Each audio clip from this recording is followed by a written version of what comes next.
কেউ না। আমরা অনেকে মনে করি যে আমি ওকে দিলাম, ওকে খাওয়াইলাম, আমি বোধহয় খাওয়াইলাম। না, সে আপনারটা খায় নাই, সে তার রিজিকই খেয়েছে। আমাদের ঘরে আমাদের বন্ধু বান্ধব আসে অনেক সময়, আমাদের ঘরে অনেক সময় অতিথি আসে, তাদেরকে আমরা আপ্যায়ন করি, তাদেরকে খাওয়াই।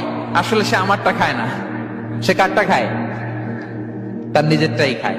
বিষ্ণু ইসলাম এটা খুব সুন্দর করে বলেছেন। ওনার কাজিন চাচাতো ভাই আব্দুল্লাহ ইবনে আব্বাসকে একদিন অনেক নাসিহা করছিলেন।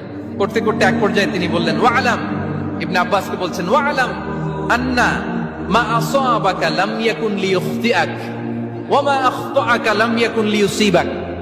আব্দুল্লাহ, জেনে রেখো, যেটা তুমি পাওয়ার এটা তুমি কোনোদিন হারাবা না।